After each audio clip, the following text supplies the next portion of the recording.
Welcome, folks, to Crypto News Global. I'm your host, Nick Toka, and Bitcoin is bleeding a little red, down about 1% right now. On today's show, strategies. Michael Saylor hints at resuming Bitcoin buying spree. Also on today's show, as gold prices approach 3,000 US dollars, why is Bitcoin failing to keep up? We'll have some answers. And our feature story of today, VanEck claims Bitcoin reserves could offset $21 trillion in U.S. debt by 2049. All this and so much more in today's show.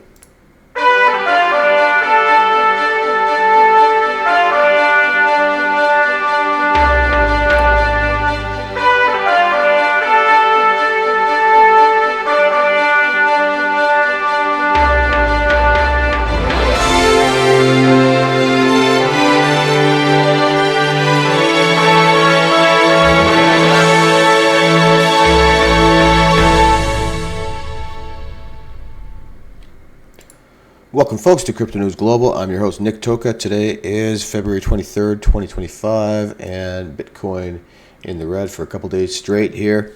Let's get right into our market watch and Bitcoin technical analysis. We've got the BTC down about 1% at 95,542. Ethereum down 1.5%, 27.18. Solana down 6%, 160 bucks. XRP down almost 3%, $2.48, and Doge down 5.5% at 23 cents. Let's get into the crypto bubbles for a better visualization, and we have Ray down 25%. We've got, it looks, I'm going to call it about 95 to 97% in the red today. The only things up are Pi, 11.5%, and Sonic, I believe that is, up 7%, and everything else bleeding red. IP down 11%, Bonk 5.5%, AVAX down 6.5%, Bear down 7.5%. If we zoom out to the weekly, we've got about a 70-30 mix with IP up 140%. Sonic down 57%, Maker down 53%, Bear down up, IP up, Maker up, Sonic up, Bear up 16.5%, Pyth up 10%. On the flip side, we've got Ray, the big loser, down 35% for the week. And if we zoom out to the monthly, again, we have close to almost everything in the red, about 90-something% in the red. The only gainers are Sonic, 60%, Tel, 55%, Ohm, 139%, Ultima up 40%. But the rest in the red, Ray down 60%, Bonk down 48%, Doge down 35%, Anna down 50%. A lot of things in the red. Getting into our crypto market cap, we've got Bitcoin sitting at just under $1.9 trillion right now. Ethereum $327 billion, XRP $143 billion, Solana $79 billion, let's call it. Doge at $34 billion, Cardano $26 billion, and Tron number 10 at $21 billion. The crypto dominance, we have Bitcoin at 61 and almost 0.5% of the total crypto dominance.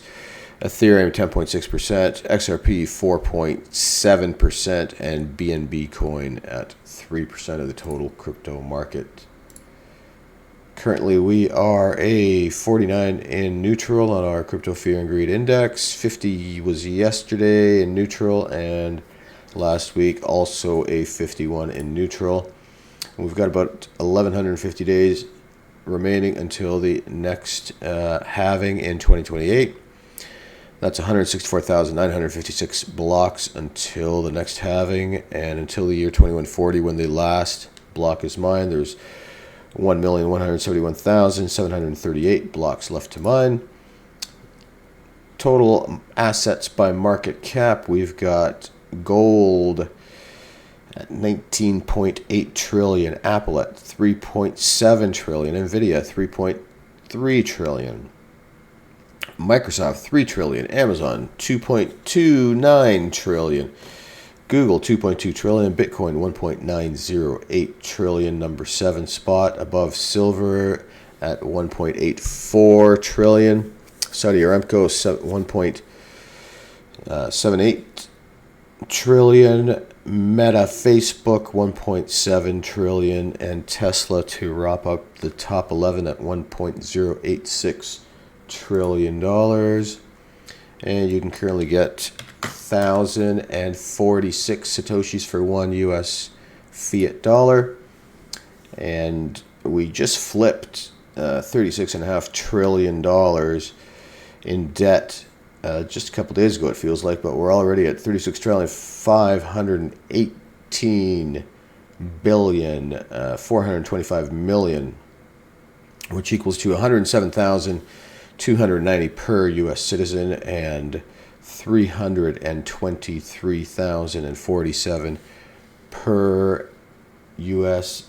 taxpayer. So the debt continues to grow, and some of the players in Bitcoin do not actually care because guys like Michael Saylor, he's hinting at resuming his Bitcoin buying after not buying last week. The company continues progressing with its 2121 plan to purchase more Bitcoin following its most recent $2 billion convertible note offering. Strategy, formerly known as MicroStrategy, co-founder Michael Saylor posted the Bitcoin chart that signals an impending BTC acquisition after 1 week purchase lapse. The company completed its latest purchase on February 10th by acquiring 7,633 Bitcoin valued at over $742 million at the time. This brought Strategy's total holdings to 478,740 Bitcoin. According to data from Saylor Tracker, Strategy's BTC stash is now worth over $46 billion at the time of writing, and the company is currently up 47.5% on its investment. Saylor previously disclosed that the company sought to ramp up its use of intelligent leverage during Q1 to finance more BTC purchases and create more value for Strategy common shareholders as it continues to be the largest corporate holder of Bitcoin.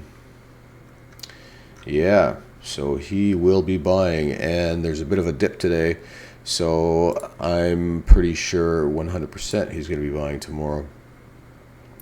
Now, Bitcoin's still trading sideways, but there is the other commodity, the actual gold, not digital gold, who's sitting at all-time highs. And the question arises, why is the gold price at an all-time high, but Bitcoin is not following in their typical ratio? So as gold prices approach 3,000, why is Bitcoin failing to keep up is the question.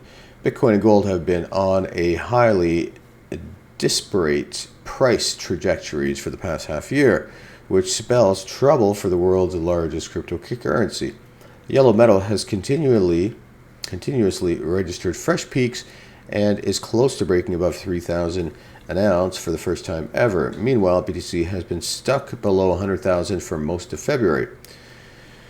Gold runs wild. Experts have outlined numerous reasons behind precious metals' ascent in 2025. Perhaps the most notable is the rising inflation in the U.S. and other countries, coupled with the global uncertainty prompted by President Trump's controversial action since he assumed office for the second time in mid-January. I wouldn't go that far. I would say some people think it's controversial. Others think it's actually a good thing for the country, reducing costs. Being the go-to global asset in the times of growing inflation and economic uncertainty, investors and central banks turn to gold in an unprecedented manner, perhaps last seen during the early days of the COVID-19 crash in 2020. Financial gurus are now rushing to praise the yellow metal after years of discarding it, claiming that the $3,000 price tag will fall inevitably and will be just the start of an even more impressive rally.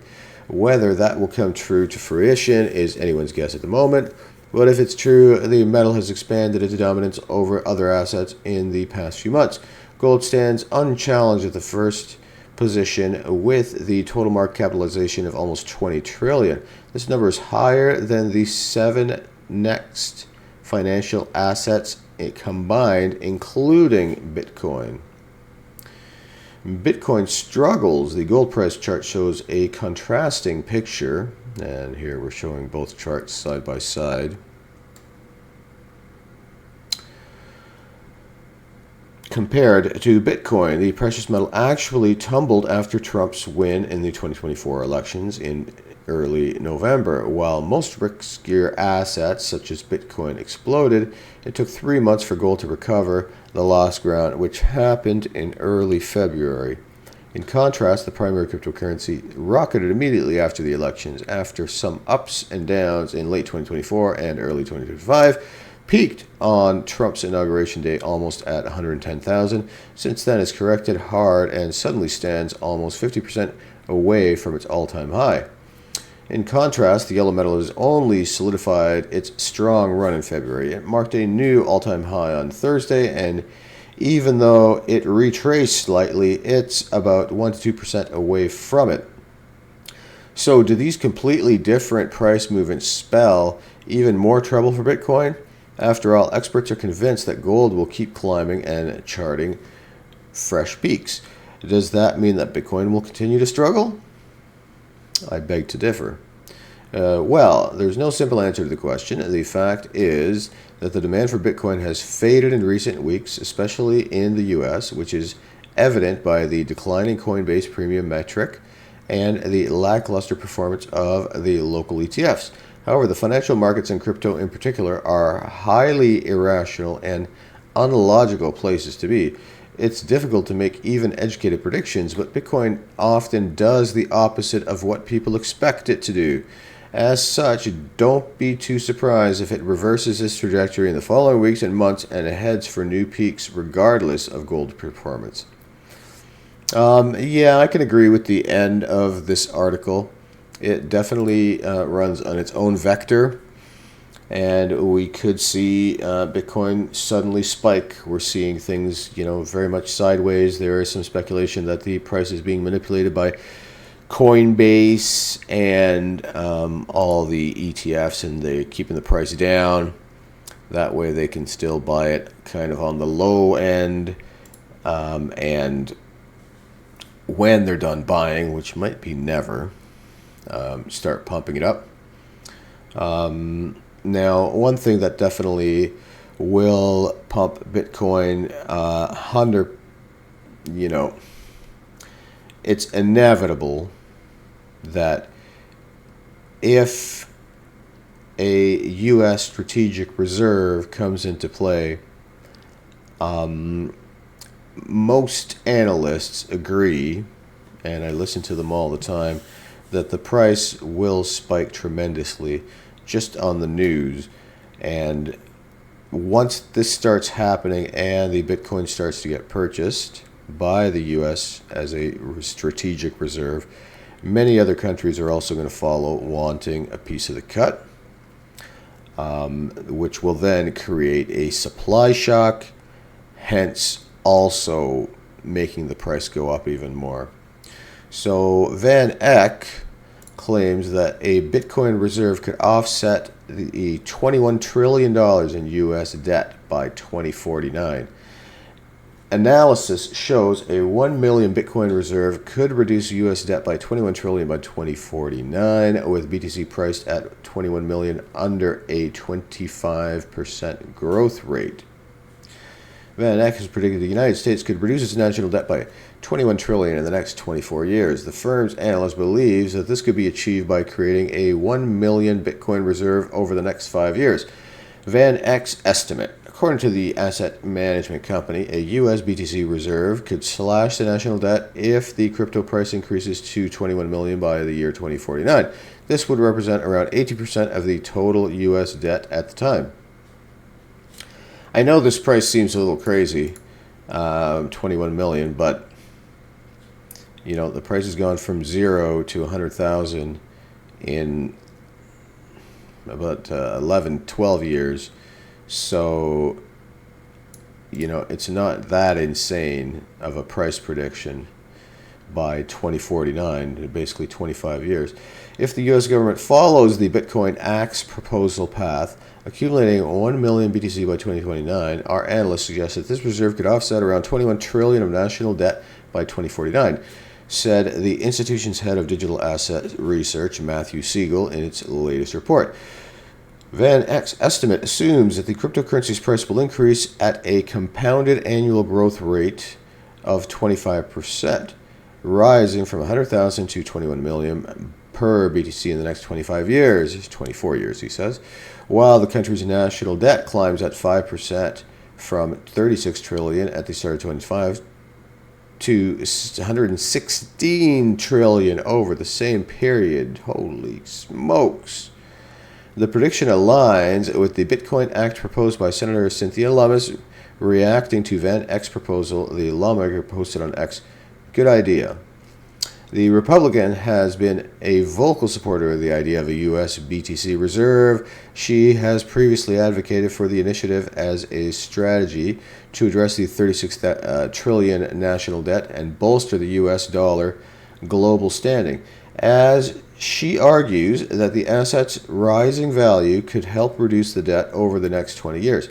Loomis believes establishing this concept would correct past financial missteps and ease economic pressure on younger generations. However, the legislation that would facilitate the creation of a stockpile is yet to be reviewed by the Senate or the House. Growing popularity among nations. Following in the footsteps of President Donald Trump, the concept of a BTC stockpile is gaining international attention, and several governments are actively considering its potential use. In Venezuela, opposition leader Maria Corina Machado supports incorporating the cryptocurrency into the country's supply, arguing that it could help recover stolen wealth and provide aid to its most valuable citizens. Switzerland is also exploring this possibility, with its national bank evaluating the coin's utility as a backup asset alongside gold. See, that's a big one there, Switzerland. Similarly, Hong Kong, another big one. Legislator Wu Jingzhuang proposed integrating Bitcoin into the country's financial reserves in December to enhance economic resilience. However, not everyone supports the idea. Former BitMEX CEO Arthur Hayes recently dismissed it as an impractical strategy that would serve political interests rather than ensure financial stability. Yeah, so nation states coming after everybody's Bitcoin. I could see why they're not down with it. It's supposed to be the people's money, right? But, I think we're going to have to learn to share. And, in fact, the more Bitcoin that's bought up by institutions, by nation states, the more supply shock there's going to be, and the bigger the price is going to rise. So, hodl for dear life, folks. And please remember, money is abundant and money is everywhere. Time is what's scarce. Spend less money than what you earn. And if you suddenly make more money, save more money. Don't spend more money. And start saving today. The younger you are, the better. Start saving in your 20s or late teens and retire when you're 40. Not when you're 65, 70 and not able to physically do the things you want to do. If you've got a great idea, also start that today. Don't wait until tomorrow. Even if you're not ready, start that idea today and things will slowly come together for you. Folks, I'm on a mission to get to 500 subscribers this year. So it's going to happen. So I'd love for you to come along for the ride. It's going to happen one way or the other, whether you're in or whether you're not. But it would be a fine idea, and I can continue pushing out good content and good news for everyone. So if you did find this stream enjoyable, please share, like, comment, and subscribe. And we will see you on the next stream, folks. Thanks so much for joining Crypto News Global. Have a good night.